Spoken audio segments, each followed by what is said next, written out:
gentlemen, thank you very much for coming to today's symposium. We are still ahead of time, but before we start the symposium, I would like to make some housekeeping announcements. First, in your handouts, in the plastic bag in front of you, you will find this paper on 3 treasures, questionnaire of the symposium, this questionnaire, and you will also find some information on events that are hosted by the association. You're strictly prohibited to take any tape recordings or take any photographs of today's symposium, and if there is an onset of a disaster, please do not panic and please follow the instructions of our staff. The participation fee and donations for today's symposium will be fully provided to the Japan Buddhist Federation for the disaster victims of the big typhoons. And this is a simultaneous interpretation receiver. Please turn on the switch and use the earphone on your left ear. Japanese is channel 1 and English is channel 2. 日本語です。こちらが日本語のチャンネルです。こちらが日本語のチャンネルです。日本語のチャンネルがこちらとなります。And lastly but not least, I would like to ask your kind understanding to turn your smartphone off or set to silent mode during the symposium. Today's speakers are now going to enter the stage. Please welcome them with a big round of applause.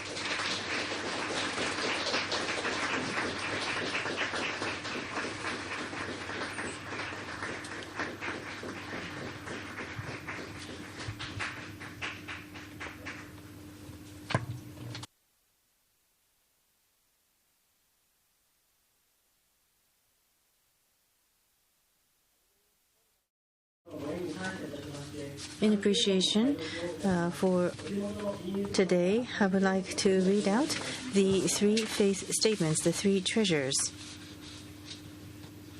Please find the copy of the 3 treasures from the plastic bag that has been distributed to you.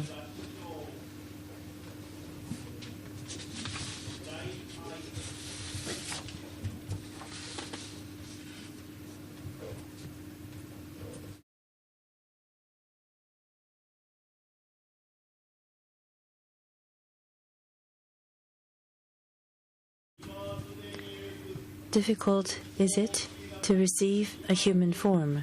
Now we are living it. Difficult is it to hear the Dharma of the Buddha. Now we hear it.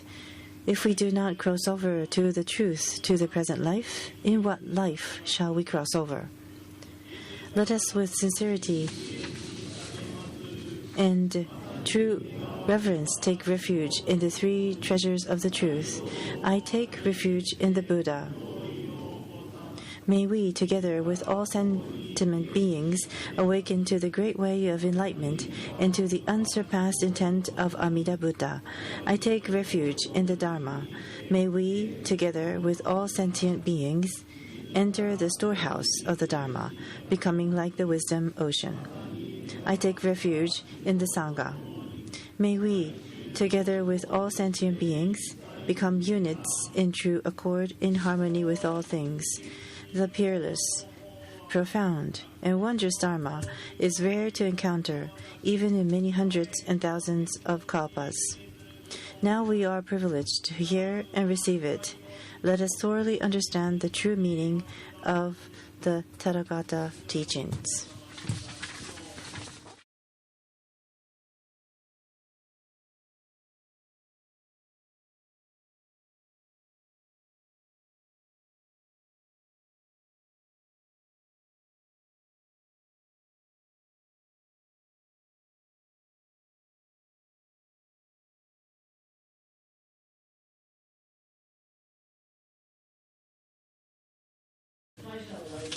On behalf of the organizer,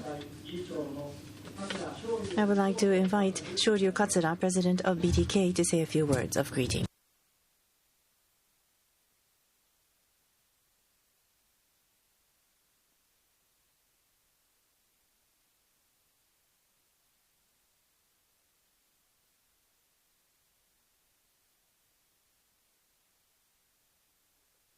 Good afternoon, ladies and gentlemen. Thank you very much for joining this program. Many people turned up. Thank you very much. 2 years ago or so in Hawaii, I visited Professor Tanabe's place on behalf of the business of our association. And the Nihon Bukkyo no Mirai that the professor put out 30 years ago was given to me, and I read it immediately. I was very impressed. 30 years ago, this kind of book was written, so I was very much impressed.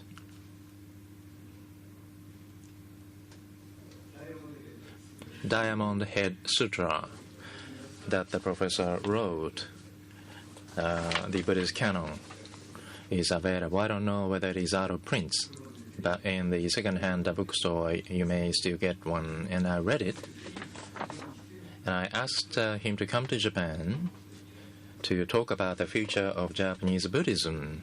That's why here we are, that we are holding this event. But at the same time, Professor Shizuka Sasaki, who are going to give comments. I think both gentlemen have a similar, understanding on Buddhism. If I'm wrong, please correct me later. And I sent Professor Tanabe's book, and so I asked him to make comments on that. And then he very willingly accepted our offer. So we have a very unique combination of the experts to hold this seminar. Symposium for the Japanese Buddhists.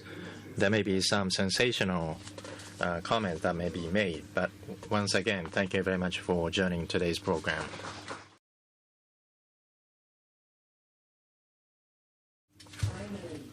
Now, without further ado, we would like to start the 20th BDK Symposium.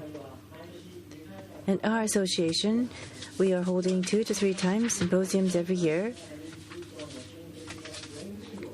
And we are promoting to create opportunities for people who are not involved with Buddhism on a daily basis to learn of the teachings of Buddhism.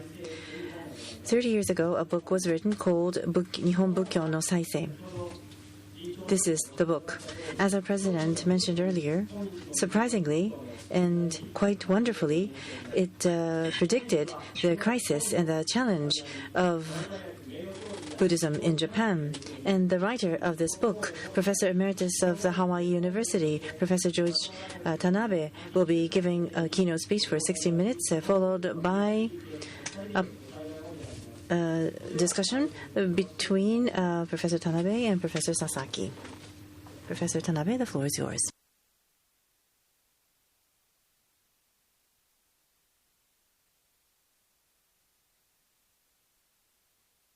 In 1988, I spent several months doing research at Koyasan University.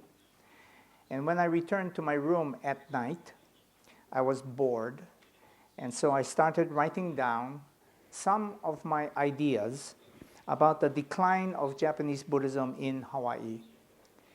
I showed the finished manuscript to my good friend and colleague, Professor Hoshino Eiki, a past president of Taisho University. He read it and offered to translate it with the help of Ms. Torii Yukiko.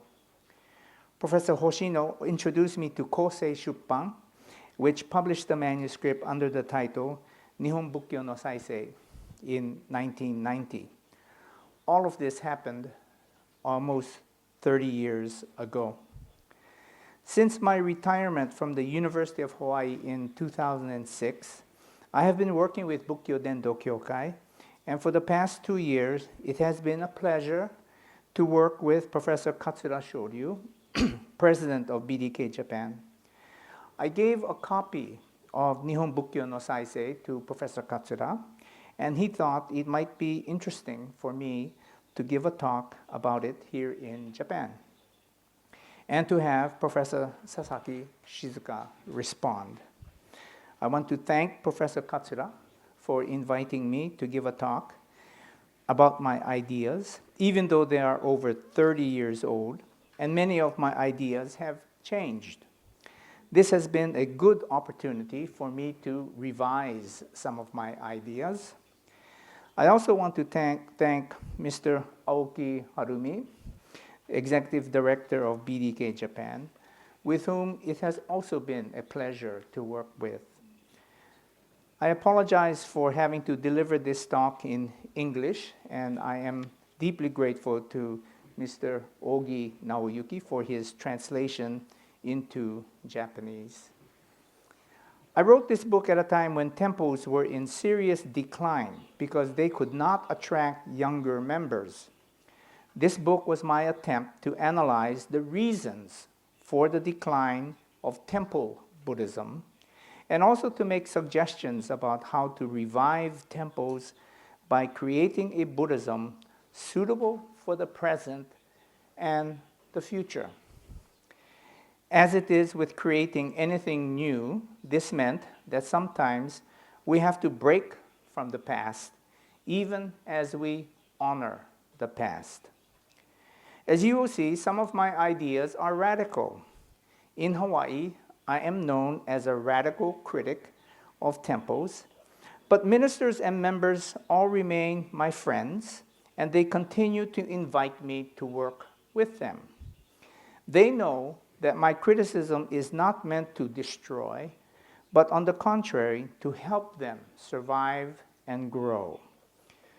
Although I have been working with them for over 30 years, very few of my suggestions have been accepted by them, and so I continue to repeat my ideas and watch the temples decline.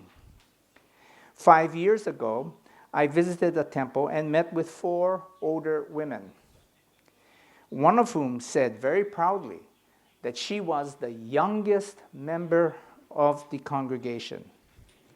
"How old are you?" I asked. And she said, 84. That was 5 years ago. And today, like so many other temples, especially in rural areas, that temple is on the verge of closing. While my book and my talk today are based on my understanding of what is happening in Hawaii, I believe you will find some similarities to what is happening here in Japan. There are many reasons for the decline of temples in Hawaii. People moving away from the country to urban areas, lack of younger members, shortage of ministers, and shortage of funds. But the most important reason for the decline has to do with how Buddhism is practiced in temples. Ordinary people, even lifelong members, do not understand what the rituals and teachings mean. And apart from funerals and memorial services, Buddhist ministers and lay leaders do not do a good job of explaining how Buddhism can be related to everyday life. My Issei grandfather, first generation grandfather, and my Nisei parents were devout Jodo Shinshu Buddhists. But they practiced their Buddhism as a matter of Japanese cultural habit, not from an understanding of what Jodo Shinshu means. But for my Sansei generation, third generation, my Yonsei son, fourth generation, and my Gosei grandchildren, fifth generation Japanese Americans, Japanese culture is a foreign culture.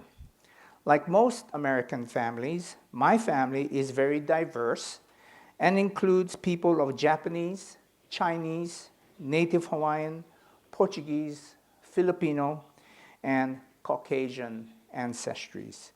They are educated and modern, and they can accept Buddhism only if they can understand it. This problem of acculturation is a serious problem, And just as Indian Buddhism became Chinese Buddhism, and Chinese Buddhism became Japanese Buddhism, Japanese Buddhism in Hawaii and the US mainland must become American Buddhism. Now, there is something called American Buddhism, and there are hundreds of American Buddhist groups.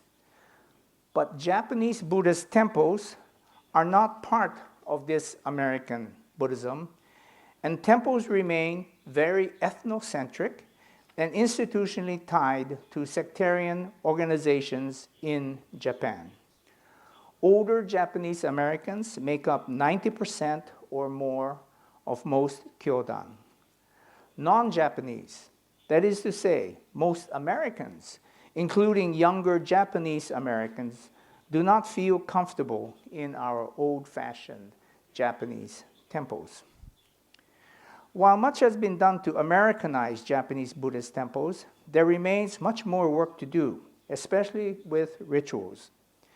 But there is an even more serious problem than just bridging the gap between Japanese and American cultures. The greater challenge is bridging the gap between older and younger generations. And this is a problem for Christian churches as well. Institutional religion in America as a whole is declining, and conversations with my Christian friends are remarkably similar to my conversations with Buddhists. Membership is down, members are getting older, younger people are not interested in attending church, ministers are hard to find, and church finances are in trouble. Traditional Christian churches and Buddhist temples are both facing the same problem that threatens their futures. They are not able to attract enough young people. My guess is that temples in Japan face a similar problem of the generation gap, but you know the situation here in Japan better than I do. These then are the two basic problems temples face. Both are problems of culture. The first problem is between two cultures, Japanese and American culture. The second problem is between the past and the present within a single culture. In other words, one problem is a cross-cultural matter, and the other one is of modernization. Since bridging the gap between Japan and America is not a major issue here in Japan, I will focus on the second problem of modernization, of creating something new for the past and the present. I should also clarify that my main cultural concern is not with Japan or America or Hawaii, but with Buddhist culture and Buddhist tradition. My interest in modernization is specifically about Buddhism, about how to create a truly modern Buddhism from an older Buddhism. This means, as I said earlier, we need to be willing to break from the past. And I am a kind of conservative radical, and my main argument will be this. Since Buddhism survived in its long history by constantly reinventing itself, we can learn lessons from the past about how to break from the past and create something new. One final introductory note. I do not speak as a researcher or as a sectarian believer. I speak as an observer who is convinced that Buddhism has so much to contribute to the well-being of our modern world. But what is this thing called Buddhism? Let me begin with this question. There is no such thing as Buddhism in the singular. There are only many Buddhisms in the plural. Like all other religions, Buddhism has changed considerably over the course of 2,500 years of its existence. There have been so many schisms, so many arguments over the meaning of the Dharma, so many sects and denominations, so many different rules and interpretations, so many rituals and practices. Monastic monks, especially those from Southeast Asia, look at Japanese priests and wonder, how can they get married? How can they have sex? How can they drink alcohol and break the other traditional precepts? Each denomination focuses on its own Buddha or Bodhisattva and bases their teachings on one or a set of sutras and do not pay attention to the other scriptures. Every school reveres Shakyamuni, but Shakyamuni is seldom found as the main object of veneration in Japanese temples. This is very different from Christian churches, which also belong to different denominations, but all of them use one book, the Bible, as their scripture, and have God and Jesus Christ as the same object of worship. Christianity, Judaism, and Islam have sectarian differences, but the Buddhist world, by contrast, is much more diverse. This diversity is both a strength and a weakness. The weakness is that there are so many different kinds of Buddhism, many of which contradict each other, and it is difficult to define Buddhism. Whenever I ask ordinary Buddhists to define Buddhism, the most common answer I get is the Four Noble Truths. They often cannot name them all, but if they can, I ask them, what do they think about the third truth, putting an end to desire? Almost all of them say that it is not possible to do that, and therefore that is not what Buddhism means to them. If they belong to a particular sect, they have even more difficulty explaining what Kobodaishi, Nichiren, Honen, Shinran, Saicho, or Dogen taught. And then there are those who say that the Dharma cannot be explained, that it is inconceivable, beyond words and thinking. When Buddhism was introduced to Japan from Korea in the 6th century, the Korean king sent a letter and said that Buddhism was so profound that it could not be understood. Even the wisest men of China, like Confucius, he said, could not understand the Buddhist sutras. Furthermore, there are hundreds of scriptures, and very few people, if anyone at all, can read all of them. Buddhism is hard to define because it is so vast in scale and so deep and diverse in meaning. By the time Buddhism was officially introduced to Japan, the religion had already undergone a major development with the rise of Mahayana Buddhism. Scholars debate the origins of Mahayana Buddhism, and Professor Sasaki has written important articles about this subject. His views are very interesting, and they relate to what I have to say today. Professor Sasaki does not think that Mahayana arose from any single sectarian group or that it arose from laypersons apart from monastic sects. In his view, there was a general shift away from the idea that Buddhism had to be defined by a single teaching, and there arose a willingness to accept different doctrines from different groups. Those who came up with different teachings could do so without being guilty of disrupting the sangha, as long as all the groups could share some common rituals. This was, in Professor Sasaki's words, a, quote, broad-based religious movement that arose simultaneously in different places as a result of a new mode of monastic arrangement that accepted any type of thinking as Buddhism.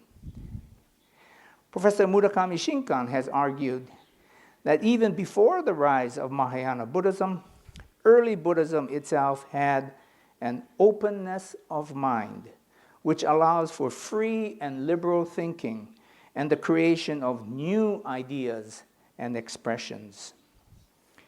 In the history of religions, this kind of openness is rare and remarkable. This is not to say that Buddhists did not create orthodoxies and persecute heretics.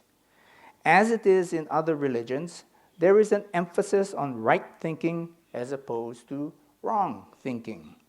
And Buddhists did agree about what was right and what was wrong. But these debates took place within a broad community that had a remarkable tolerance for differences. This willingness to welcome any type of thinking is what allowed for the development of many different types of Buddhisms. And here we can see that this openness to many different ideas is a strength. This liberalism allowed for the rise of Mahayana alongside of Hinayana, and within Mahayana there emerged a great variety of teachings and denominations. I follow Professor Sasaki in using the pejorative but very useful term Hinayana. This ancient characteristic of the Buddhist movement makes it very compatible with our modern ideas of freedom of religion. And it is this openness to diversity that will allow us to create new forms of Buddhism for the future, just as Mahayana developed as a new form of Buddhism in the past. So what is Buddhism? It is said that the Buddha taught 84,000 teachings. Of course, this is not to be understood literally, but it is a metaphor for the large number of teachings in the many different Buddhist traditions. It is also said that there were so many teachings because the Buddha and his heirs changed their teachings according to the person or group they were addressing. The teachings, in other words, were modified to fit everyone's particular circumstances. This is the meaning of dependent origination. One of the central teachings of Buddhism: all things, including Buddhism itself, arise according to causes and conditions that change with time and place. Like everything else, Buddhism is in a constant state of change, which is another fundamental teaching. Buddhism arises and passes away, over and over again, according to changing circumstances. As long as it is in the world of samsara, Buddhism is born and dies and is born again, over and over, teaching in myriad ways many paths to getting off the wheel of samsara and entering nirvana. The Dharma might not change, but its expressions and interpretations are changing and should change according to different circumstances. So what is Buddhism? It is whatever Buddhist communities create according to their changing circumstances. The history of Buddhism shows that it has been and must continue to be open and dynamic, ever-changing in a constant search for the best means of eliminating suffering. It is a lovely dance, set to music, played by people skilled in following ancient melodies and improvising new tunes, 84,000 and more. Shakyamuni. We do not know the real Shakyamuni. What we know is what was written about him centuries after his life and death. The legendary account of Shakyamuni creates a superhuman portrait. He was not born as ordinary people are born, but came into this world in a miraculous way by descending from the Tushita heaven and entering into his own mother's womb as a bodhisattva elephant with 6 tusks. Upon emerging from his mother, he did not utter the usual cry of an infant, but made a pronouncement of a wise adult. I am born for supreme knowledge, for the welfare of the world. This is my last rebirth. And the earth shook. From a cloudless sky, lotuses and water lilies fell like rain, and the sun blazed with extra light. Trees suddenly burst into bloom, sending their fragrances into the air to mix with the song and the music of women adorned with dancing bracelets. Whenever I tell this story to students, I ask them if we are talking about a real man. Oh no, they say, this is just a legend. This is just a make-believe fairy tale. This is not the story of a real human being. Then I tell them another story about another woman who got pregnant, but not by her husband. The Virgin Mary gave birth to a baby boy who grew up to be a controversial religious teacher, was killed, buried, and 3 days later he rose up from his grave. Is this story about a real man? My students, most of whom are Christians, remain silent. And I go on to talk about how we tell myths and legends in order to show how extraordinary Jesus and Shakyamuni were.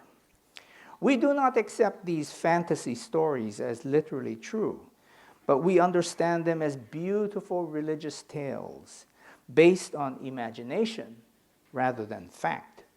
Because it is only in our imaginations that we can create worlds of perfect peace, unconditional love, and absolute beauty.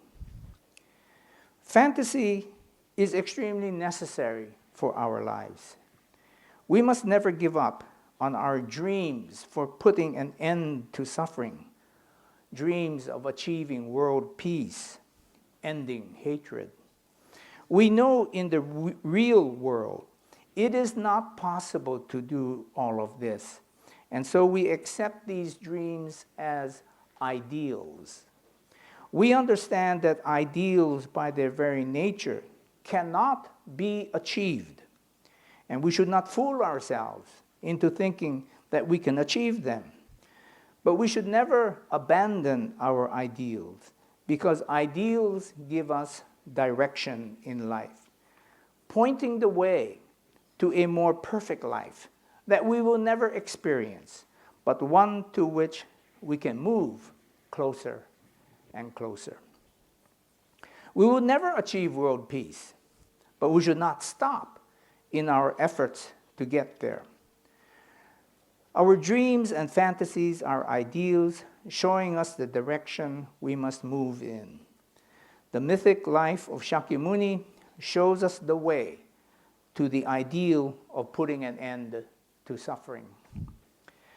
We have enough evidence to know that Shakyamuni at some level, in some time, and in some place was a real person.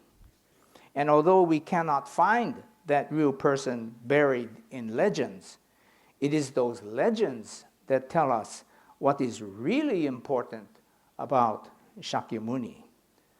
That is how fiction and myth work. They do not tell us facts, but they tell us truths. The life of Shakyamuni is wrapped in myth, but his early teachings are very down-to-earth and practical.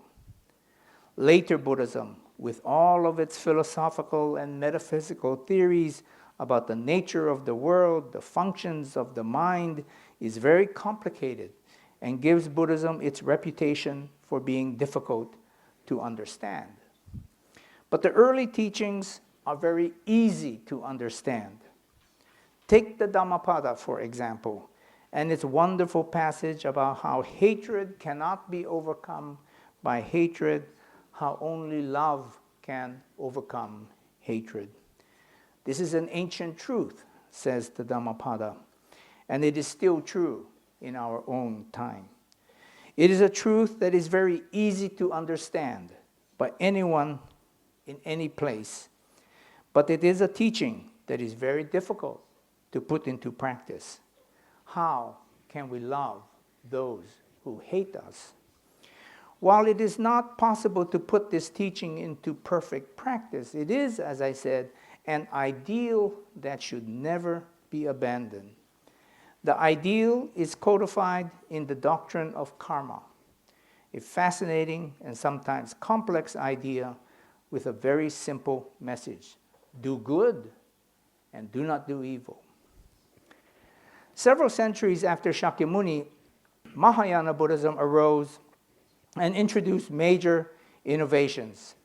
As Professor Sasaki knows better than I do, there are many theories about the origins of Mahayana, and I am certainly not qualified to deal with the problem of the beginnings of Mahayana. If we shift our view, however, from the origins of Mahayana to the later development of Mahayana with its many new sutras, it is easy to observe that Mahayana developed an amazing number of divine beings, Buddhas, Bodhisattvas, Devas, Myōe, and even divinized human masters. The human Shakyamuni himself would be transformed into an eternal Buddha in the Lotus Sutra. This is in stark contrast to the early Buddhist teachings that said the path to becoming a Buddha is through one's own efforts at perfecting one's karma. Little is said about divine beings. It's all about the self-power of human beings. Perfecting oneself, however, as I said earlier, is nearly impossible. And this is why it was said that it would take many kalpas and many rebirths for a person to become a Buddha by perfecting his or her karma. Easy to understand, but nearly impossible to practice. The teaching of Buddha, and this is the book, Bukkyo Seiten, explains this clearly. People repeat sin after sin and do not have the wisdom or strength to break their bad habits. That is why they need the help of the Buddhas and Bodhisattvas. This is on page 102 in the Bukkyo Seiten. Theism is the belief in powerful divine beings who can help with their other power, tariki. And what Mahayana introduces into Buddhism is theism. Human beings are imperfect and are not able to become Buddhas or even be reborn in the Pure Land through their own self-power. If you walk into any Japanese Buddhist temple where there is only one Gohonzon like Amida, or a whole group of Buddhas, Bodhisattvas, Devas, and Myōe, the presence of deities is impressive. Humans are weak and need the help of deities. Theism, of course, is at the heart of most religions and is a testament to the nearly universal human experience of mortality and weakness. People turn to divine power to help them overcome their imperfections and fears. This divine power is called grace, a power that is given to people even though they may not deserve salvation because of their weaknesses. As the famous gospel song puts it, "Amazing grace, how sweet the sound to save a wretch like me. I once was lost, but now I am found. I am found." For Christians, God's grace solves the problem of sin. For Buddhists, the Buddha's grace solves the problem of bad karma. In Western theistic religions, God cannot be explained, and he surpasses all human understanding. And in Mahayana theism, the Buddha and his Dharma are likewise inconceivable. The Dharmakaya cannot be explained. Grace in both Western religions and Mahayana Buddhism works as a mystery, and the only final response anyone can make for having received the gift of grace is gratitude. Whereas the early Buddhist teachings were easy to understand but hard to practice, in Mahayana Buddhism, the teachings have become hard to understand but easy to practice. Over and over, temple members and ministers tell me that Mahayana Buddhism is hard to understand, and they are right. But it is easy to practice. If you say, Namu Amida Butsu, you are a Jodoshu or Jodoshinshu Buddhist. If you say, Namu Daishi Henjo Kongo, you are a Shingon Buddhist. And if you say, Nam Myoho Renge Kyo, you are a Nichiren Buddhist. In all cases, you are recognizing the power of something greater, Amida, Kobo Daishi, the Lotus Sutra. You will also practice your Buddhism by attending rituals performed by a priest, in which case you do not have to do anything except offer incense, chant some chants. Otherwise, you just sit and listen to the priest chanting, watch the priest perform the ritual, and join in the group chanting of the Hanya Shingyo or Shoshinge or the Lotus Sutra or some other liturgical text, the meaning of which you most likely do not understand. Easy to practice, hard to understand. There is another problem of understanding in our modern world.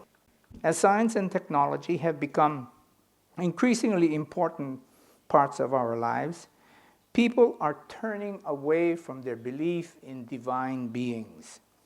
Younger people are not attracted to religious ritual and belief because religion is not scientific.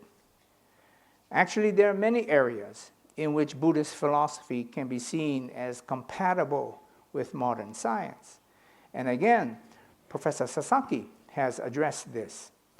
But when it comes to the existence of the gods, modern people, especially younger people, have great difficulty in believing that divine beings exist. Western philosophers and theologians have been offering proofs of God's existence for centuries, but coming up with a scientific proof has never been done yet. Atheism, which is the belief that God does not exist, has become popular. And this popularity has spread to Buddhist circles as well. I know several Jodo Shinshu ministers and lay leaders who question the existence of Amida. They say that Amida is not a divine being with curly hair and long earlobes, but is some kind of vague spiritual reality. They are more comfortable with the Nembutsu as the Gohonzon rather than a human-like statue of Amida Buddha. These discussions remind me of the death of God theology that was popular in America in the 1960s. Maybe what we have in Jodo Shinshu is the death of Amida. Modern people today are comfortable with this kind of Buddhist atheism, since the existence of divine beings is not compatible with modern science. Many modern people are uncomfortable with traditional theism, and that is why they feel comfortable with Shakyamuni, because early Buddhism does not teach about divine beings. Professor Donald Lopez is a major Buddhist scholar at the University of Michigan, and he has published a book called A Modern Buddhist Bible. We might expect that the historical development of Buddhism would go from Hinayana to Mahayana to modern Buddhism. But Professor Lopez argues that this is not the case. Modern Buddhism, he says, developed in the late 19th century and made a detour around Mahayana Buddhism and went straight back to the Buddhism of Shakyamuni. In other words, modern Buddhism is compatible with early Buddhist atheism, but not with Mahayana theism. This is an interesting view of Buddhist history. Early Buddhism is atheistic and compatible with modern science, while later Mahayana Buddhism is theistic and incompatible with modern science. This view explains why temples are declining. Many modern people, especially the younger generations, do not believe in divine beings, and therefore they do not go to theistic Buddhist temples. Often it is not the case that they do not believe in the gods, they just don't care. In America, Buddhism is moving in two directions, one up and one down. Temple Buddhism is declining, but the interest in the modern Buddhism of Shakyamuni is rising. The practice of meditation and mindfulness is booming in schools, in companies, and even in the US military. The Buddhist ideas of karma, dependent origination, compassion, and interdependence have become a part of American popular culture. Everybody knows the Dalai Lama, who said that Buddhism does not need temples because Buddhism is simply the practice of kindness. There is little interest in the divine being sitting in temple altars.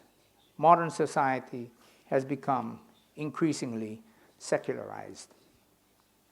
As it is with music, clothing, movies, ideas, and everything else in culture, religious fashions change according to new causes and conditions. Secularization is an important development in modern society. Conservative religious leaders have always been critical of secularization, but recently progressive thinkers have also been questioning modern secularization. Conservatives and progressives both agree that one of the problems with secular society is its overemphasis on the individual self and the belief that we can solve all of our problems through science and technology. Whenever I read about these modern criticisms of the self, I am reminded of how old this criticism is in the history of Buddhism. Shakyamuni, after all, rejected the idea that we have a permanent self. Too much emphasis on the self leads to selfishness and self-centeredness, and we know that such an approach to life does not work well. If we are honest with ourselves, we know that we cannot solve all of our problems by ourselves. So the question then arises, if we cannot save ourselves, who can? We have already seen that what the Buddhist answer is. Since we cannot save ourselves, we have to turn to the Buddhas and the Bodhisattvas. It seems to me that our modern society is reaching a point at which we might be ready for a reaffirmation of Mahayana Buddhism. Modern Buddhism, which Professor Lopez says ended around 1980, ignored Mahayana theism and its superstitions. But we may be ready to go back to Mahayana. We may be reaching a moment when we realize that while we must always be acting to get good karma, we are not going to reach moral perfection through our self-power.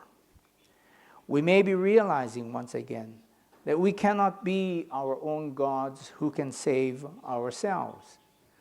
Once we see the limitation of self-power, we need to turn to a true humility and admit our limitations. We need to turn to some kind of being greater than we are and accept what Mahayana divine beings can give us, and that is the power of grace. This means that contemporary, as opposed to modern Buddhism, can combine both the Hinayana teachings of karma and the Mahayana belief in divine grace. The self-power of karma and the other power of grace are not mutually exclusive, but they work together. We need both Shakyamuni's teaching about karma and the Mahayana belief in divine grace. We need both the moral teachings of the Dhammapada and the Buddhas and Bodhisattvas of the Mahayana Sutras, whose compassion extends to all beings and whose grace can be received through confession of one's faults. The Hinayana Shakyamuni and the Mahayana deities work well together like two wings of a bird. We need to keep working toward the ideal of producing perfect karma, but since we will surely fail, we also need to be open to grace. Modern Buddhism, as defined by Professor Lopez, can go back to early Buddhism, but the Buddhism for the future must also include the Mahayana promises of divine grace. Doctrine. Buddhists are very ambivalent about doctrine. Some Buddhists regard doctrine as absolutely essential and are totally committed to upholding their own teachings. Denominations define themselves by their official doctrine and teach it in their universities and temples. If someone deviates from the doctrine, they can get into trouble and be called a heretic. Contrary to the liberal and open spirit of the early Mahayana movement, sectarian doctrine can be a closed system that keeps like-minded people locked in a group and keeps out people with different ideas. Doctrine can easily be made into narrow ideologies and become the causes of religious strife and even violence. Catholics and Protestants have fought against each other, as have Christians and Jews, as have Buddhists and Muslims. Believers will fight and even kill for their doctrines. There are also other Buddhists who do not think much about doctrine. Some, like my grandfather, never bothered to learn about the teachings because they do not think that the teachings are important. My grandfather was satisfied to chant the Nembutsu, offer incense, and attend rituals. He was a Buddhist by habit. Other Buddhists deliberately reject doctrine and say that Buddhism is not a matter of intellectual understanding, but intuitive insight. They insist that the Dharma is beyond words and cannot be explained or understood through ideas.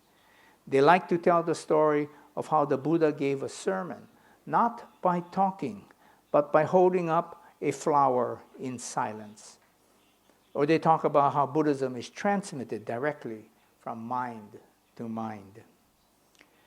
As a teacher who has given hundreds of lectures in classrooms and temples, I am often criticized for being too intellectual, too elite.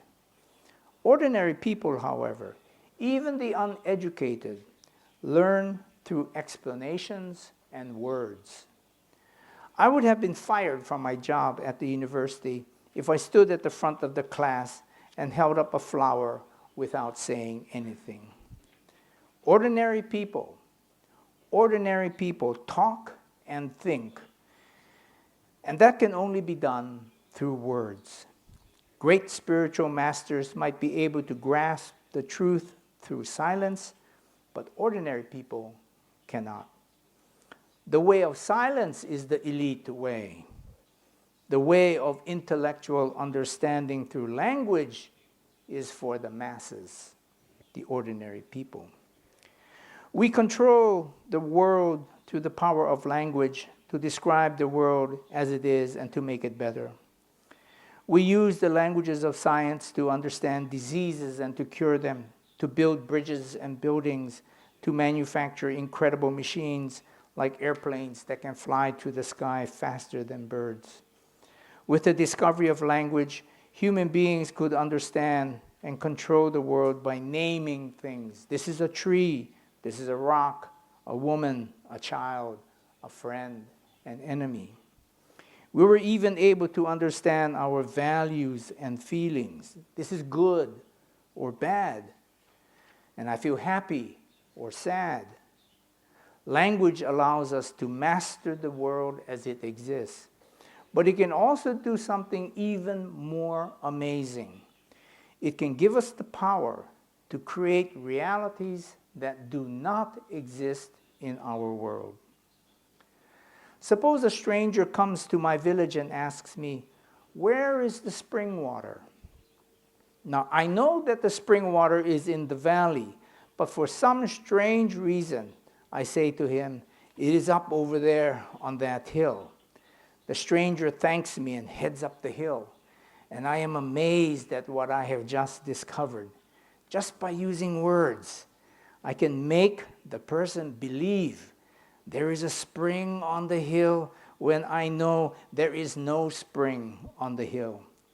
What I have discovered is how to tell a lie, to create something that does not exist just by using words.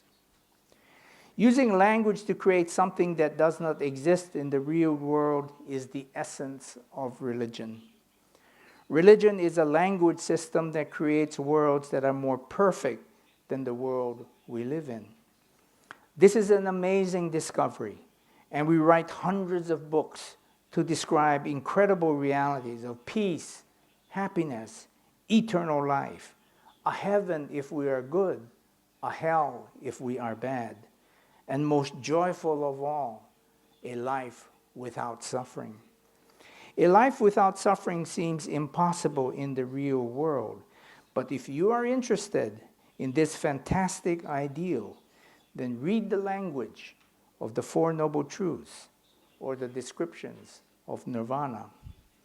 Nirvana is so much better than samsara, another important word. Without language, there would be no doctrine. And without doctrine, there would be no religion.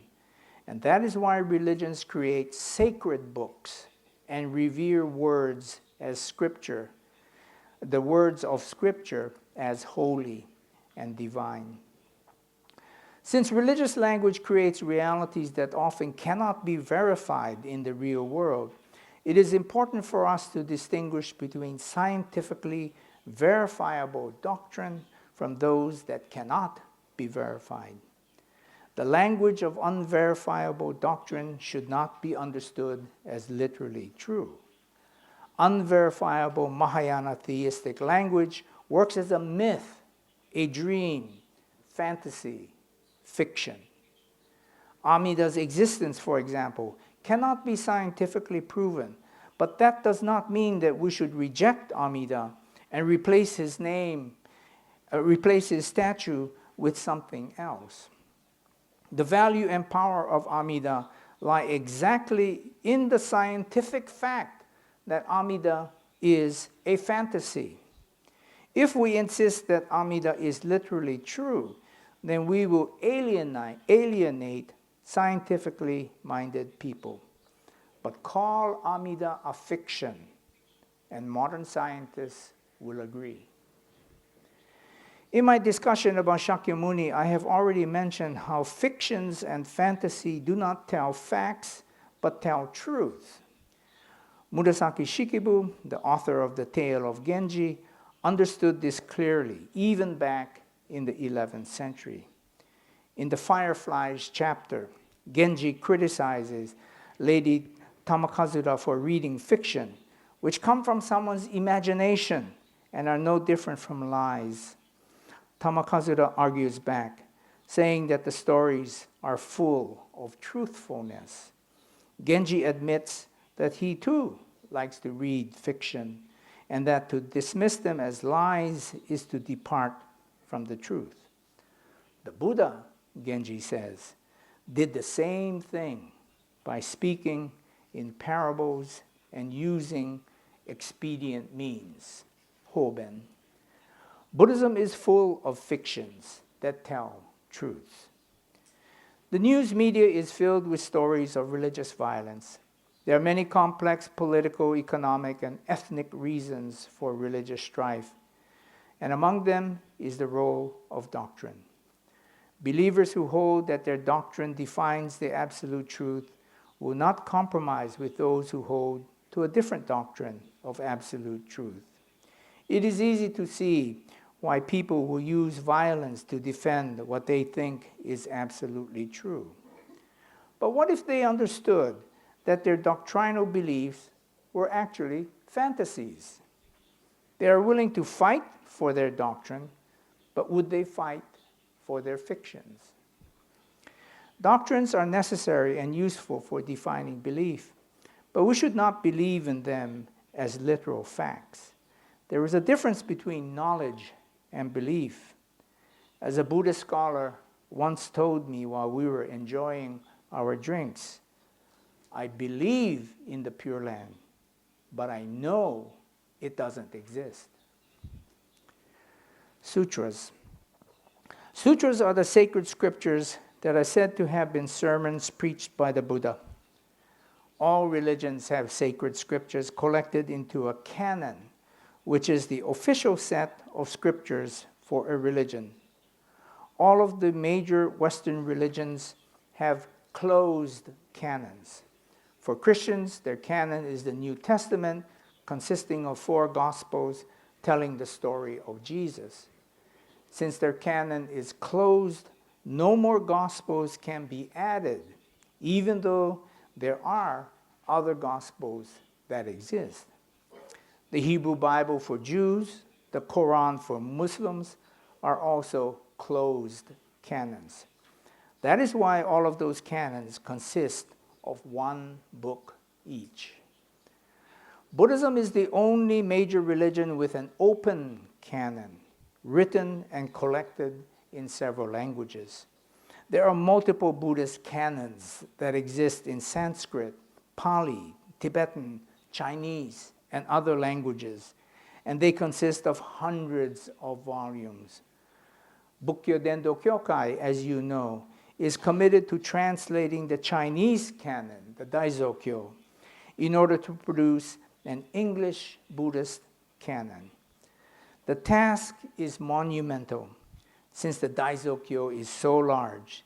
It contains sutras, philosophical commentaries, and the precepts.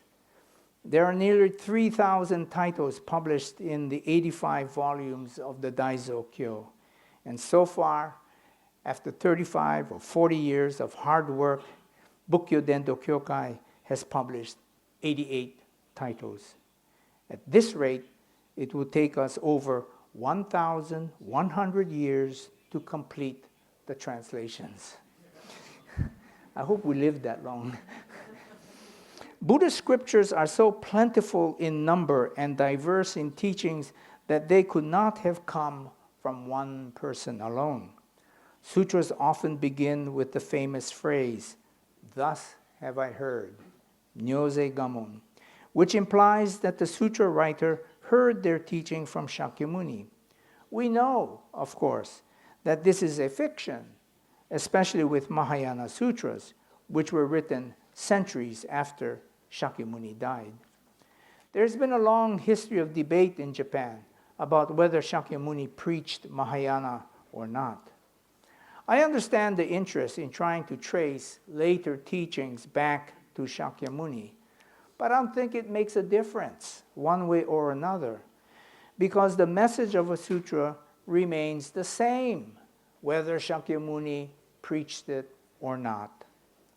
Sutras should be judged on their content, not on who wrote them. The Mahayana sutras are so diverse and even contradictory that if we could trace them back to Shakyamuni, then we would have to conclude that he was a very confused man. It makes more sense to follow scholars such as Professor Sasaki and Murakami and see the Buddhist movement as thriving in a liberal atmosphere that welcomed diverse teachings from many sources. The Buddhist canon is open and incredibly diverse because the Buddhist community was open to all kinds of teachings.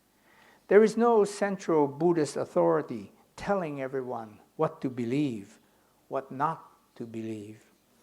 If contemporary temple denominations find themselves in decline, maybe it is because they have become closed to new ideas.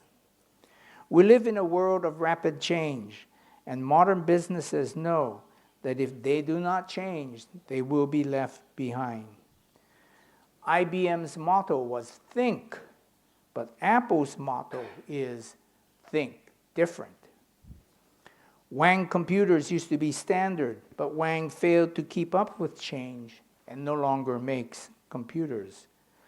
Buddhism became a multinational religion because of its willingness to change according to new causes and conditions, to develop new teachings and practices suitable to new cultures and new times.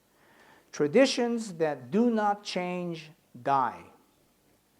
Those that change and survive understand that breaking from tradition is one of the oldest practices of all traditions. Mahayana Sutra writers believed in thinking different. They taught a theism that Shakyamuni himself did not teach. In the early Kamakura period, leaders like Honen, Shinran, Nichiren, and Dogen developed what we now call New Buddhism. New means it is different from the old. Meiji Buddhist leaders also developed New Buddhism. We celebrate this spirit of invention and innovation in all areas of our modern life, but it goes back a long way in the history of Buddhism. The best way to keep Buddhism alive and vibrant is to do what has always been done: welcome new ideas, even if they depart from tradition. The best way to kill Buddhism is to hold fast to old ideas and discourage experimentation and invention.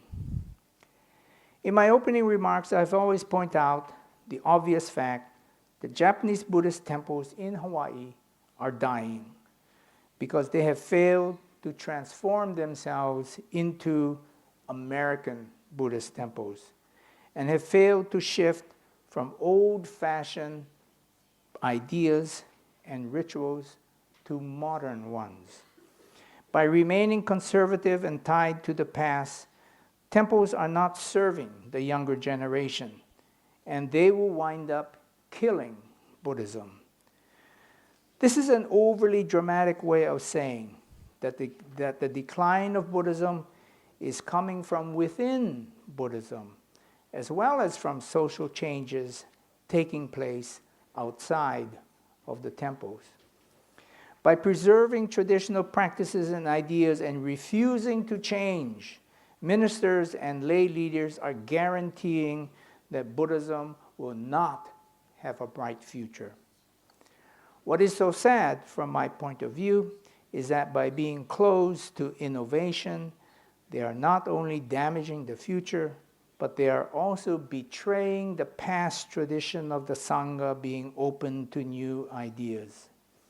There is nothing wrong with preserving traditions, as long as those traditions remain meaningful.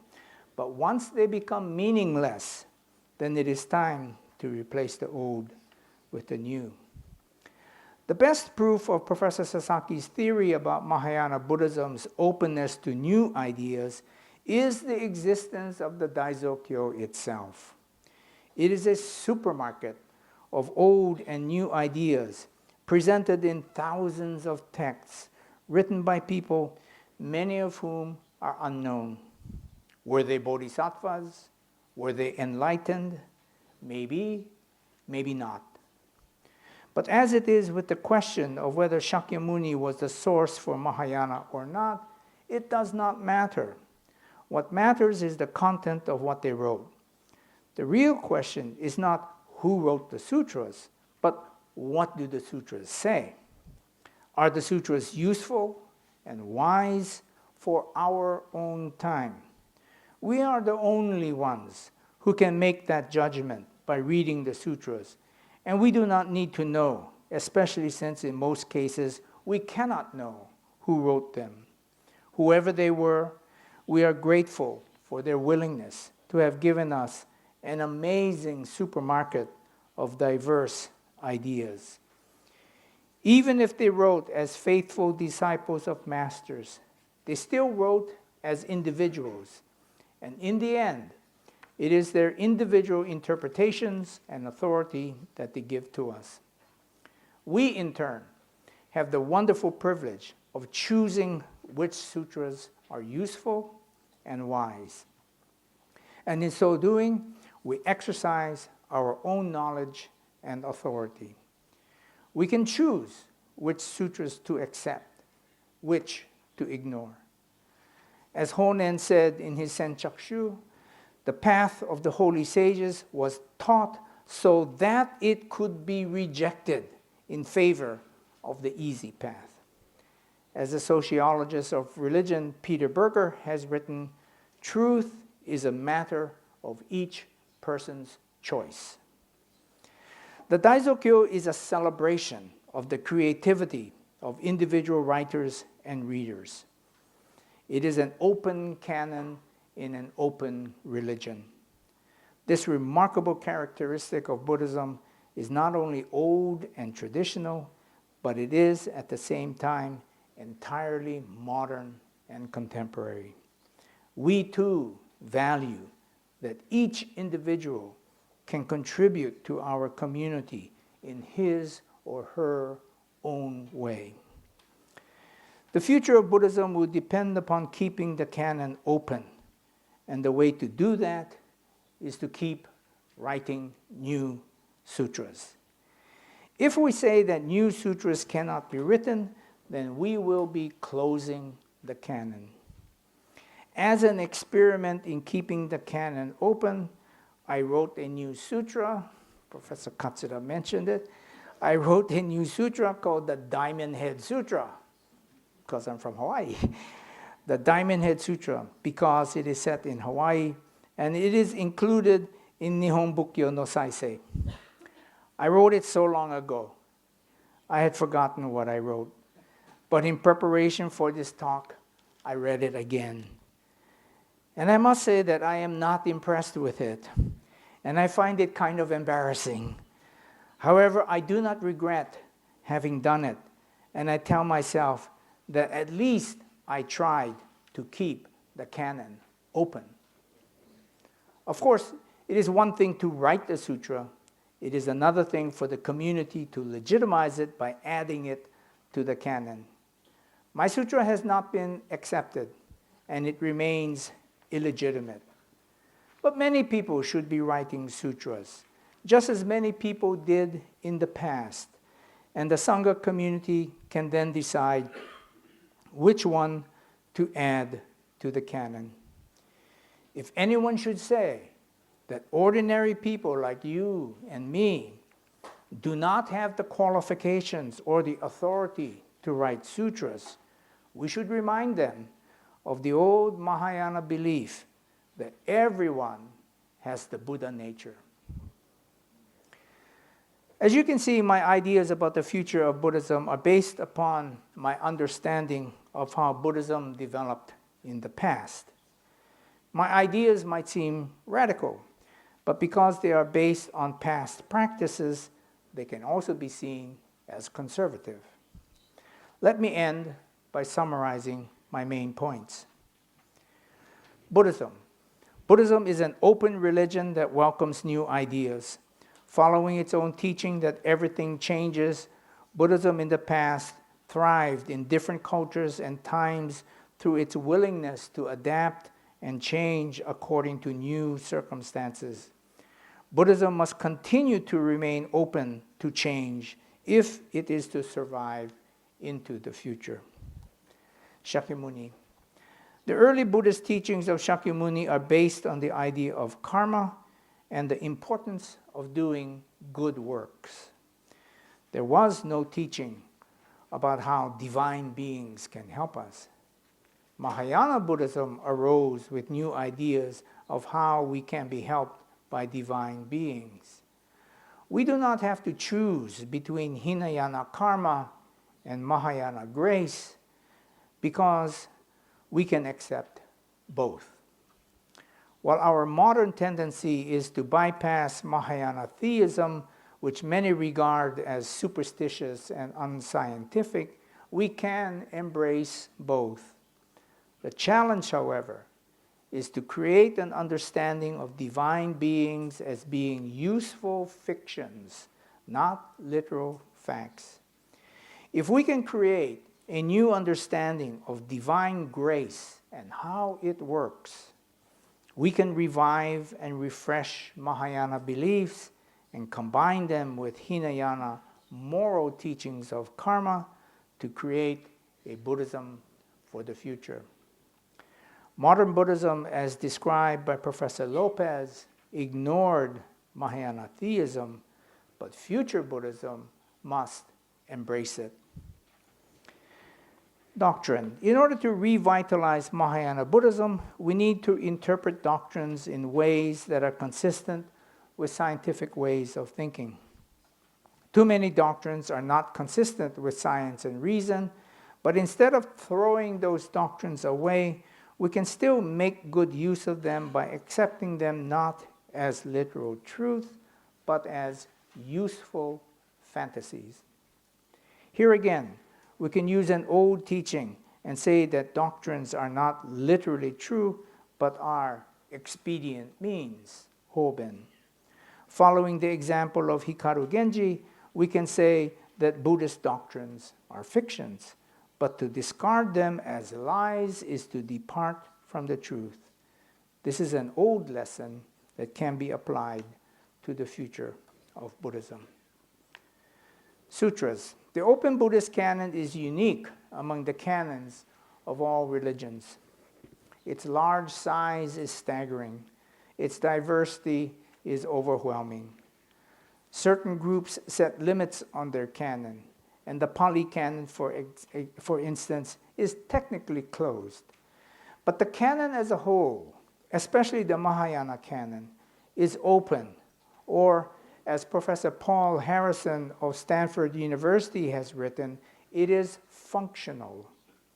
Harrison says that if a teaching is meaningful, if it is in line with the truth, and if it leads to liberation, then any product of the imagination can be accepted as the word of the Buddha. The word Bible refers to a scriptural canon, and in calling his book a modern Buddhist Bible, Donald Lopez has opened up the Buddhist canon to include writings of modern authors. Although he says that modern Buddhism goes back to the early Buddhist teachings, his selection of scripture for his modern Buddhist Bible does not come from the early Buddhist teachings.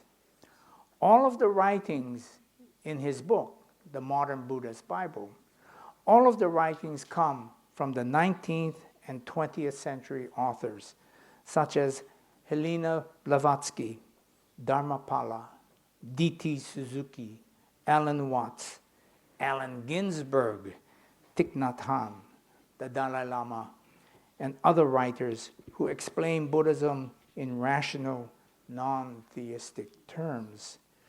These authors did not write sutras, but by putting them together in a Bible, Professor Lopez, in effect, has canonized their writings. If these writings are meaningful and true, then, in Professor Harrison's words, they may be accepted as the words of the Buddha, even if they come from some writer's imagination. It is in this very broad and open sense that we can think of these modern writings as sutras. And as such, you and I and so many other people can write or have already written words that are meaningful and true messages from the Buddha. Lopez's modern Buddhism is very important, but it ended in 1980. Future Buddhism must build on modern Buddhism and add writings that redefine Mahayana theism in scientifically acceptable terms. A good start, as I have suggested, would be to understand the divine beings as fictions and to analyze the workings of grace. Future Buddhism needs new sutras and new writings to add to the modern Buddhist Bible. Maybe we can call the new canon the Reiwa Shinshu Daizokyo. If we insist on having a Buddhism based on fixed traditions of the past, then there is not much of a future for Buddhism. But if we can follow the example of past Buddhists who created many new kinds of Buddhisms, and if we can keep Buddhism open, creatively apply the lessons of karma and grace, avoid doctrinal literalness in favor of inspirations of dreams and fantasies, and write new words of the Buddha, then Buddhism could have a great future. Thank you.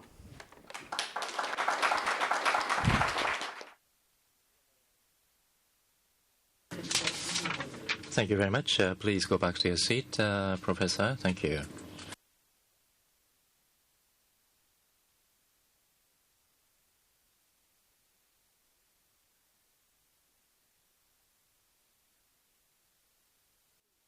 We'd like to move on to a dialogue, but it will take 5 minutes to make arrangements. The 7th, 8th, and 9th floor have restrooms if you'd like to use the restroom.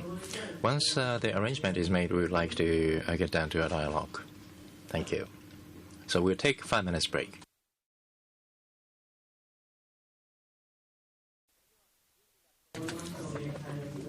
Well, we are ready, so we'd like to start the dialogue. Let me introduce today's panelists. Professor Emeritus George Tanabe of Hawaii University. In 1943, he was born in Hawaii, Willamette University. Union School was a graduate, and he received the PhD. His specialty is Buddhist. He's also the president of America, BDK. And the other panelist is Professor Shizuka Sasaki. He is a professor of Hanazono University. In 1956, he was born in Fukui, Kyoto University, engineering department as well as philosophy department of literary department, and he finished the doctor's degree. Indian philosophy is his specialty area. Then, first of all, we'd like to ask Professor Sasaki to share his impressions as well as comments on Professor Tanabe's lecture. Thank you very much, Professor Tanabe. I can speak in Japanese with him, but since I may speak slightly difficult, so we are asking the interpreter as well. Professor Katsura, thanks to him, both of us are here on the panel. Thanks to Professor Katsura. I was listening to what Professor Tanabe said, and we are on the same page, and he's thinking much deeper as well. The main topic of his lecture today was the future of Buddhism, particularly the Japanese Buddhism, how the Japanese Buddhism should be in the future. And in order to realize that, what kind of methods or ways are going to be needed.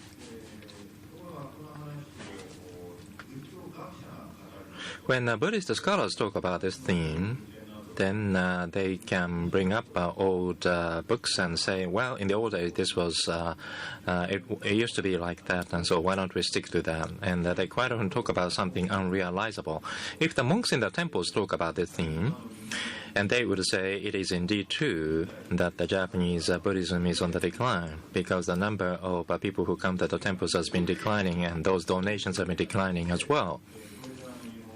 And so when it comes to the issue of the future of Japanese Buddhism, and then the Japanese sects should maintain its strength, should have enough funds. So they quite often talk about funds to be accommodated. But we did not talk about those things today. And because Professor Tanabe is seriously thinking about how Buddhism should be in the true sense of the term, not about the sangha or each sect, but he is interested in talking about how Buddhism should be. So I was very much empathizing what he said, and I definitely support his stance. So my impression is that what's important, first of all, is Shakyamuni's teachings and Mahayana Buddhism. Those are two different things, and yet what's underlying in between is the common ideal, common threads in between. That is, We are suffering beings. We are not living in an easy way, so everything is suffering. Everything is suffering. Everything is suffering. All is suffering. Everything is suffering. So in that worldview, how we are going to get away from suffering? Everything converges in that one thing. When you think in that light, then Shakyamuni's teachings was also a way to get rid of that.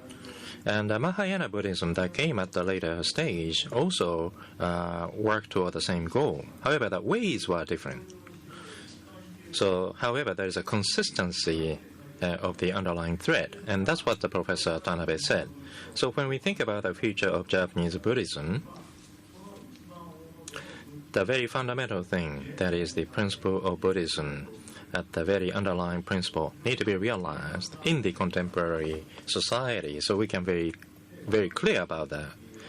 Then as we get down to that, the scriptures, Buddhist scriptures, are providing us with the teachings, how such a teaching should be. And all the teachings that are not compatible with the contemporary modern science. And if we talk about those things in a repeated fashion, they are not appealing to the contemporary people anymore. Having said that, the fact remains that we are suffering. That is a fact. And therefore, in the contemporary society, we need a new Buddhist canons that can refer to our suffering. And that is grace, compassion, or perfecting karma and perfecting ourselves to get rid of our worldly attachment. So we need to come up with a new canon or new scriptures. And the precedence to that is D.T. Suzuki, Dhammapala, are the predecessors, and they are good exemplars. And in the contemporary Buddhists, we can model after them. And in the 21st century, we need to come up with the new Buddhist canon based upon Shakyamuni's teachings in the contemporary society. That's how I have understood what Professor Tanabe mentioned. That rang very much true in my mind, and I could not agree with you more. However, creating new canons will be quite challenging, Professor Tanabe, don't you think? It's difficult. It's quite challenging, isn't it? Shall we speak in Japanese? So please write new sutras, Professor Sasaki. So that said, I shared my impressions. So that is my comment on Professor Tanabe. Thank you. So, Professor Tanabe, is there something you'd like to add following the comments from? No, thank you, Professor Sasaki. But I think maybe since we're running out of time, we should open it to the audience to see if they have any questions or comments. But I don't have anything to add. I think he understood what I was trying to say. I don't know exactly if he agrees or not.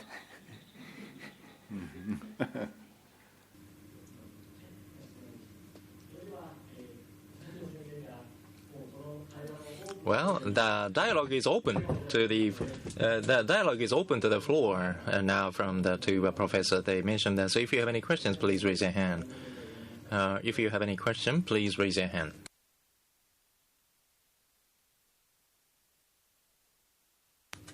We might not have many questions, in which case I would like to ask some questions.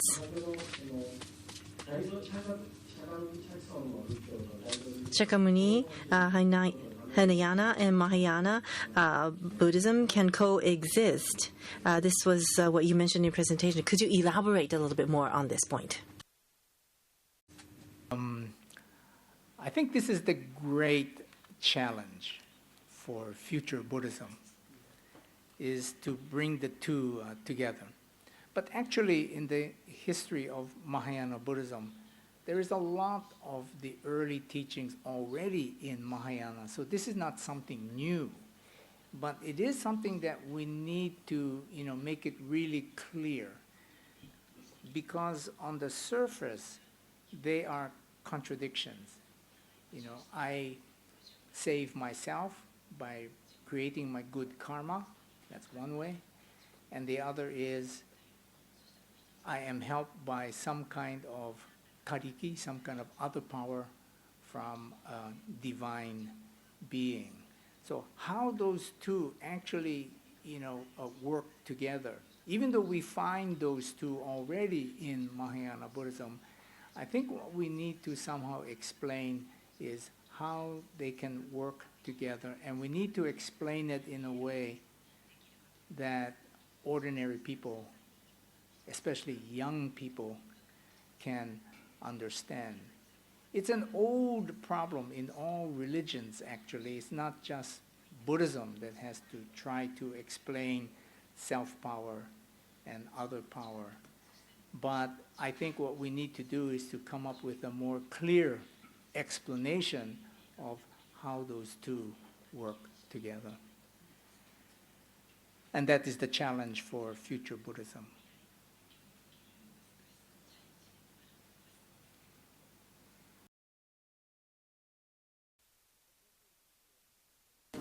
Professor Sasaki, the Shakyamuni's teachings and Mahayana Buddhism's teaching, the coexistence would be a challenge. Do you think that is realizable coexistence of those? When some difficult issues is raised up, there are some ways to solve that. That is to going back to the origin.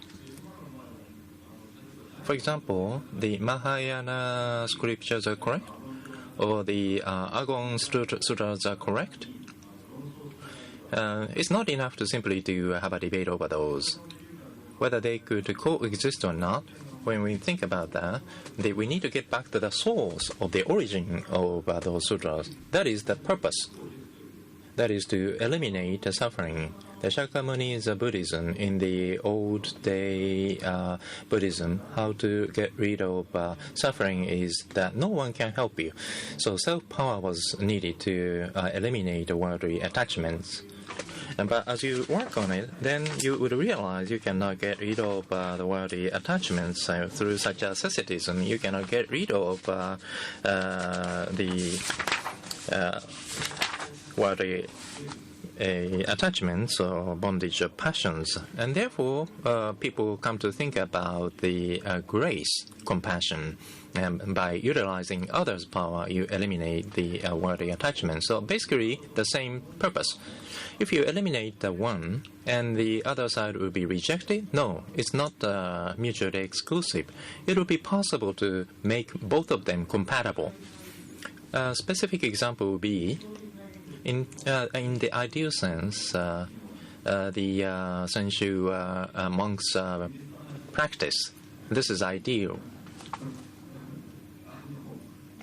Zen monks' practice. The Bodhidharma, for example,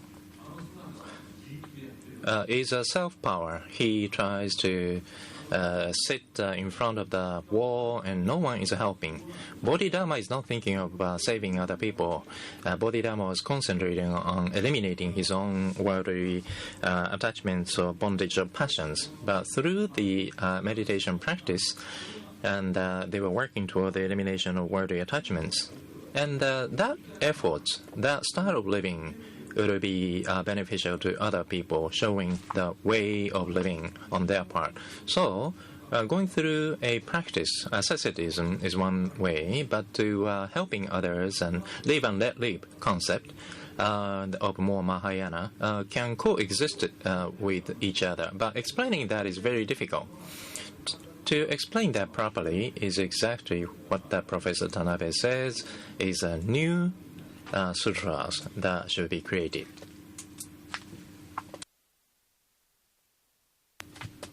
Yes, please.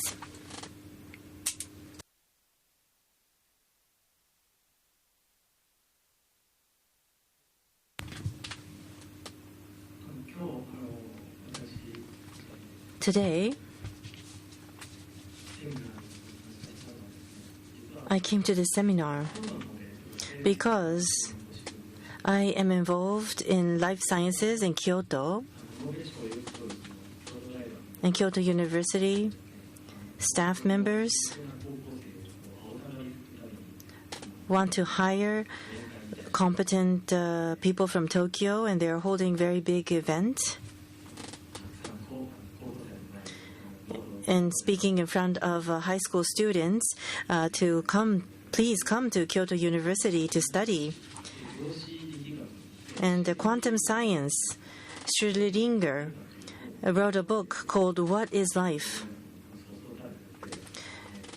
The professors of Kyoto University talked about this book and about the importance of reading this book. And I was listening in my seat.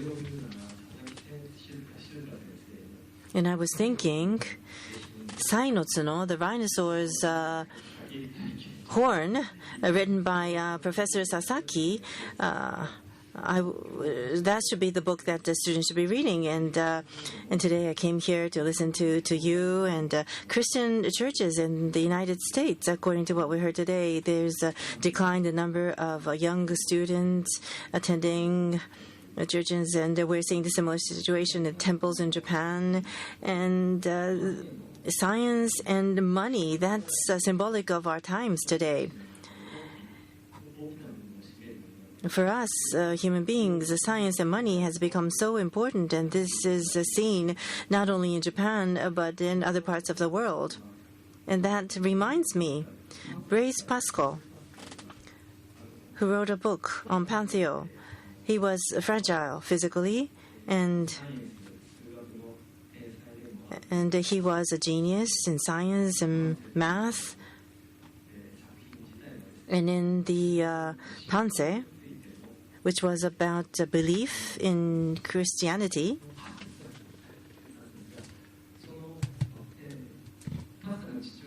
and the father of Pascal said to Pascal that you must be thinking logically and reasonably. But at the same time, there are things that cannot be explained through logic. You should be aware of that. And those that cannot be explained by logic is belief. And that's how Pascal was involved in science, and he also left memos and literature on faith as well. In one person, science and faith might contradict, might not be consistent, but actually it was possible in him because of what his father taught. Maybe you should ask your question because other people are waiting. Well, so in Buddhism,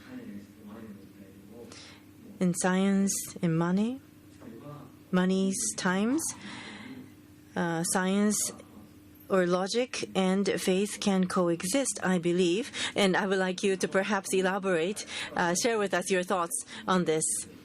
Professor Sasaki or Professor, you know that I have scientific background, and thank you very much for asking that question. I rarely say this. I rarely would share my thoughts on this, but if I may share, I live in faith.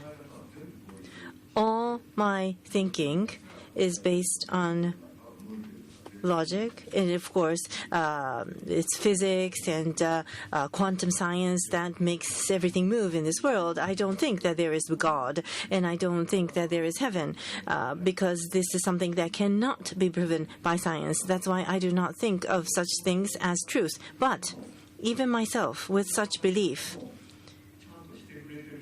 there's someone who corrects me, who makes me live as a person, someone behind me who is watching and taking care of me. I know that this is not a faith because this person behind me is only looking at me. This person is not looking at other people, only looking at me. And you should not expect this person behind me to take care of you.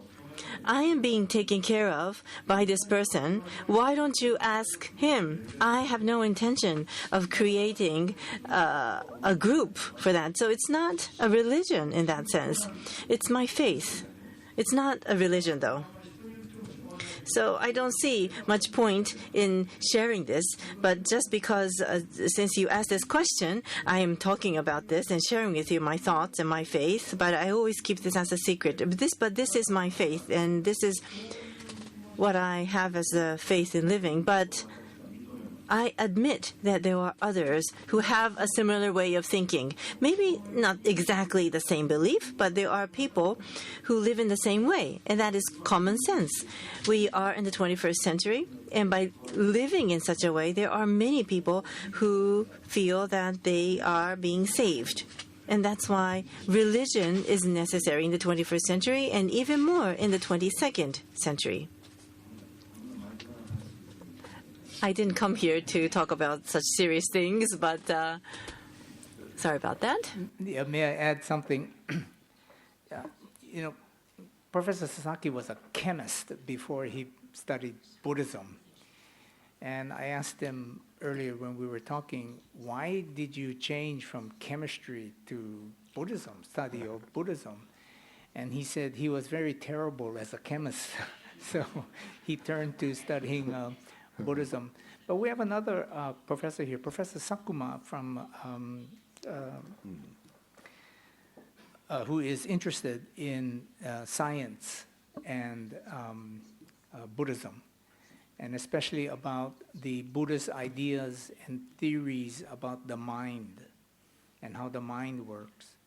And Professor Sakuma is very interested in using modern scientific techniques to understand some of these old Buddhist texts about the mind. And so in many ways, and again, Professor Sasaki has written on this too, about how there is so much in Buddhism, particularly early Buddhism, that can be understood from a scientific point of view. The levels of consciousness, how the mind works, how emotion works, how logic works. There's a long tradition of Buddhist logic. Professor Katsura is an expert on that. So there are many ways in which Buddhism and science can meet together. The problem comes when we talk about all the Buddhas and the Bodhisattvas and the divine beings. That's the problem, the gods.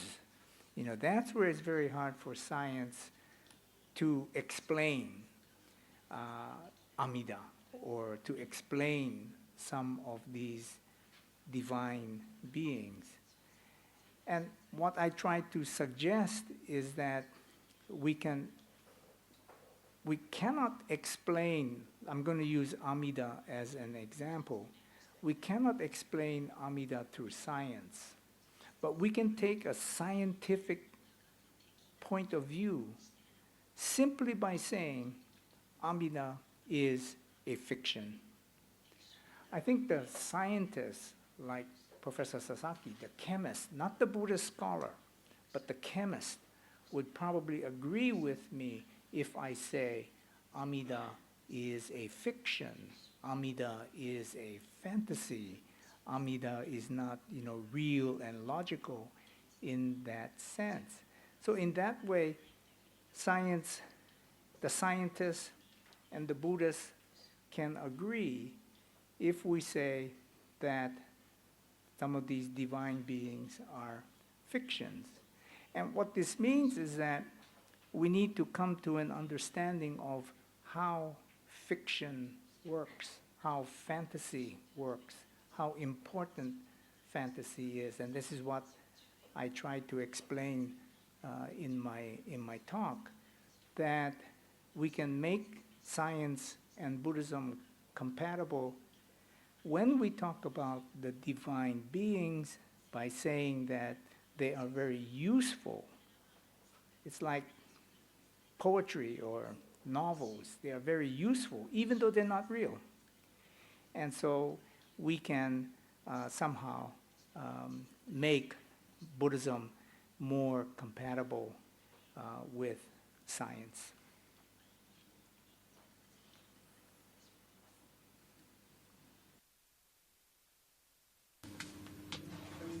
Any other question?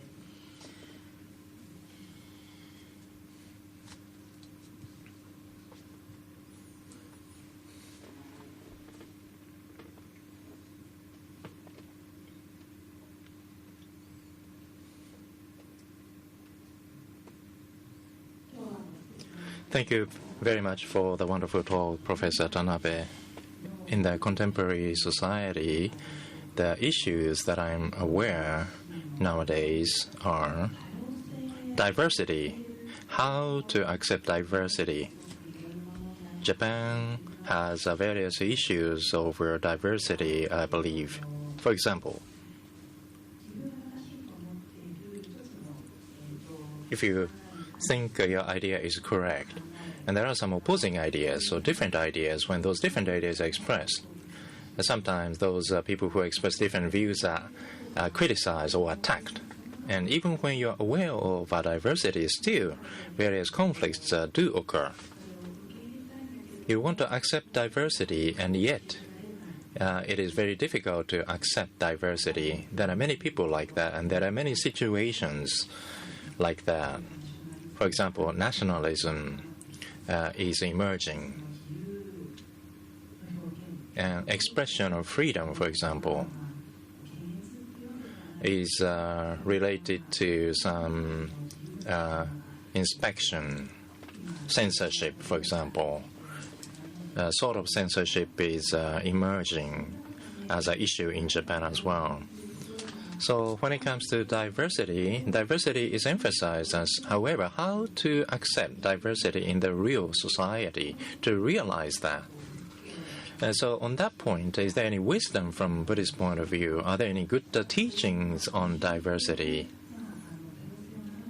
Those people who stick to the idea of not accepting diversity, what kind of, say, practices have been done in the course of the history of history? Are there any good hints of wisdom? Your question, your comment, is probably the most difficult question to answer when it comes to the matter of how, in this world of diversity, we all have different ideas, different values, different opinions. How are we going to live with each other without getting into conflict and even violence? Civilization has been around for a long, long time, and we haven't made much progress from the time of the earliest people to our modern times. And in that sense, our society is modern, but we still haven't solved that old problem.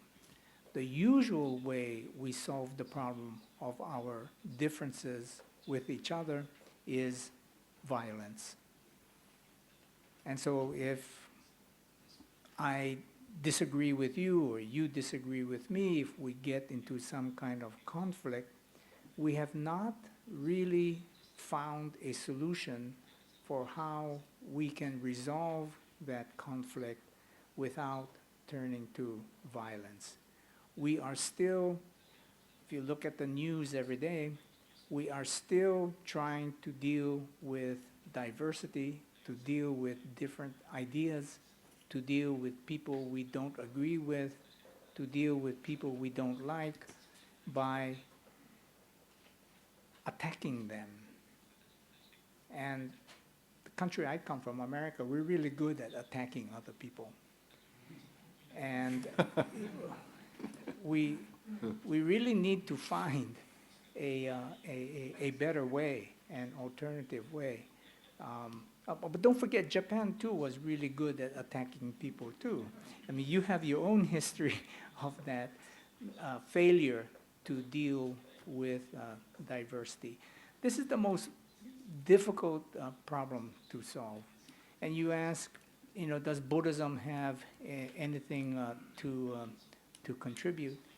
And I cannot help but think of actually Shotoku Taishi, Prince Shotoku, when he wrote, and he is considered to be the father or the founder of Buddhism in Japan, when he wrote, in his so-called constitution, some words that even though they were written many, many centuries ago are still true today.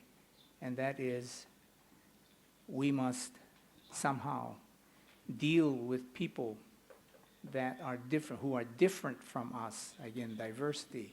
People who are different of us, we must deal with them with harmony.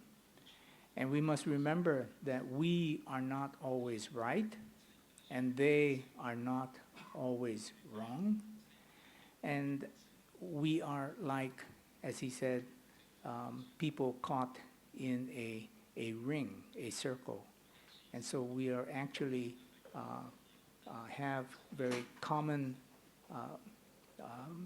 feelings and values, and we must not break from that circle and act towards other people as if we are right and they are wrong.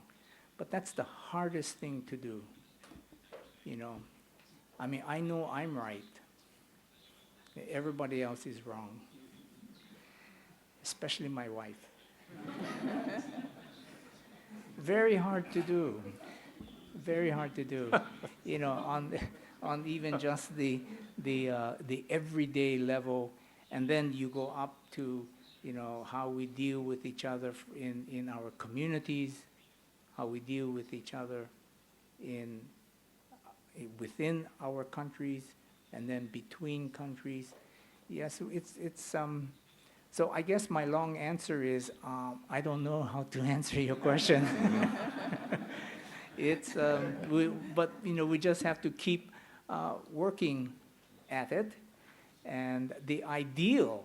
And again, as I said, we will never achieve our ideals, but the ideal is something that gives us direction, so we know which way we want to go. And the ideal here is, as Prince Shotoku would say, harmony, or as Numata Ehan, the founder of BDK, would say, peace, world peace. It's easy to say we need world peace, but we know we're not going to get it. But we still have to keep that as our ideal, and we just have to keep working at it as best as we can to talk, to negotiate, to try to understand each other, and not to assume that we are always right, or that I am always right, and that people who disagree with me are always wrong. So that's very difficult, but I think that's an ideal that we can try to work towards.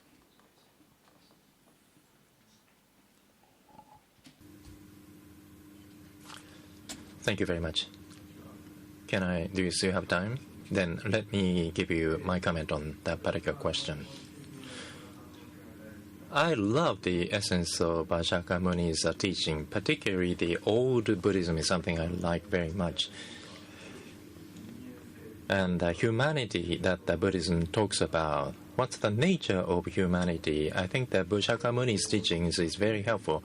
For example, the theory of good or evil. Are we born as evil? Are we born as good? In Buddhism, we are ignorant. When we are born, we are the extremity of ignorance. We are the most ignorant beings as we born. That is because of bonno, or worldly attachments. There are many elements of worldly attachments or passion, and which would make us to think wrongly, and we tend to think the wrong thing as right. And what I am saying is always right. We tend to think in that way. That is a good exemplar of how we are mistaken. And as long as Buddhism thinks that this world is suffering, by eliminating suffering, we can expect the final ideal state. And so once we can eliminate the suffering, and then that is where we can be in the state of truly being right. When we are getting engaged in debates, we tend to think that the interlocutor is wrong, and I attack him, and we force him to say, agree to me. And that fact itself is showing the worldly attachment on my part. So having that kind of attitude, to be aware of such pitfalls, and then at least I would not be attacking others. Others may attack me, but if I think that, well, this is a bad guy, so if I get upset and argue back or fight back, and then that is also showing my worldly attachments. Once we are better cope with such a situation, maybe to some extent we are reducing our worldly attachments. Buddhism is a process of eliminating world attachments. Once we work on that process, I think we are, approximating ourselves slightly closer to the world of diversity. So I think in that sense, Buddhism is very useful in helping to realize diversity. Thank you very much.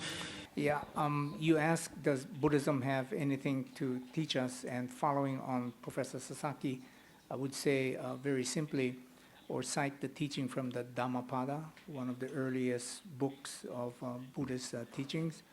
And it's very simple saying, hatred is not solved by hatred.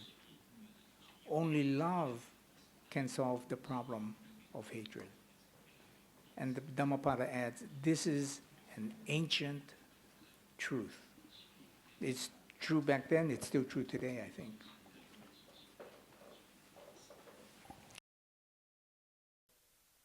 Thank you very much.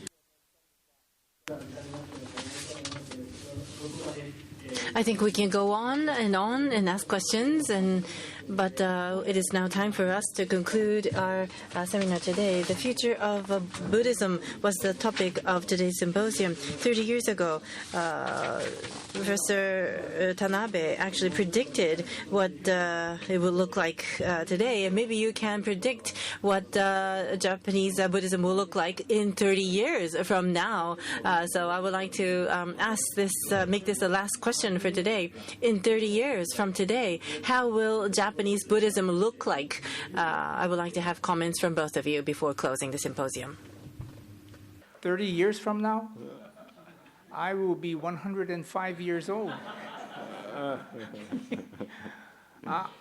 I don't know, but I hope it's still alive, and I hope it is still something that people can find useful, that people can use to apply to their daily life.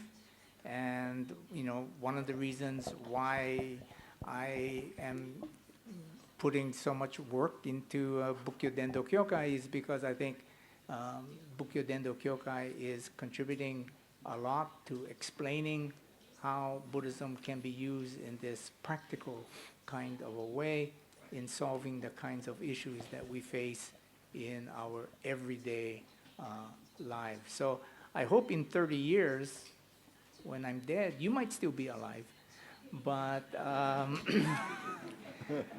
I hope in 30 years that we would have made progress and in solving this issue of how do we live with each other in harmony rather than in conflict.